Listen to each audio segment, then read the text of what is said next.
tendency to overly want to drop the chin, and so we end up with a very, very, very flat cervical spine. You want to preserve the natural curve in your cervical spine. Did you want to film it? All right. So here, close your eyes and take the time to breathe and really let your jaw soften, and this should create a little bit of space between your teeth. Focus on your breath for a couple of seconds and really just let the breath here naturally expand and retract. And a good way to know how far you should inhale is that you will feel the collarbones lift just a bit, but there will not be added tension into your neck.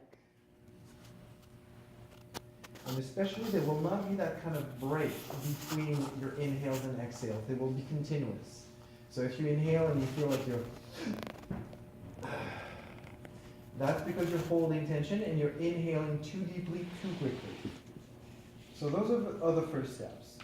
Then here, well, let's bring our hands together and let's make a little bit of heat with our hands. So let's warm them up. And let's start with one of the great source of stress, something that is unfortunately very difficult to turn off, is our sense of vision. So let's place the heels of our hands on our eyes, and let's pull very gently the skin of our eyelids down towards the nose with the skin of the forehead. Feel the weight of your head drop into the mat or into your blanket. Continue breathing softly and gently.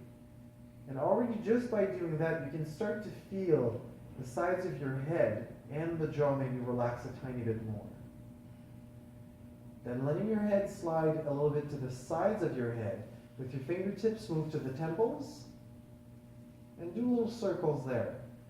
Keep the rest of your hands in contact with the sides of your jaw. So you can feel maybe a little bit more again that softening and then relaxing in your jaw. A little bit forward. And then there's some more little muscles. Those muscles here are not just for chewing, but they're also for expressions.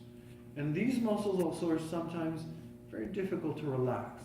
So the cheekbones, you're just following from the side of your ear and then following the cheekbone forward a little bit towards the nose. So all these are ways that you can really start to give a little bit more awareness. And once you've done that, let your fingers slide to the back of your skull. Find the very base of your skull with your fingertips. Here especially index and maybe middle finger. Letting the head be completely relaxed. And you can feel kind of these two balls of muscles at the very base of your skull. And so move your fingers very close to one another. Go to that center and just create a small opening with your fingers, as if you're trying to stretch the flesh open. Very, very small. And try to keep in mind that the jaw also stays relaxed when you do that. Those are the muscles that will need to relax when you're going to want to go into deep, deep, deep flexion of the neck. So when you're ready, you let your hands just drop. And let's just take a couple of seconds to really enjoy the different sensations that can come from the release of the jaw and the release of the head.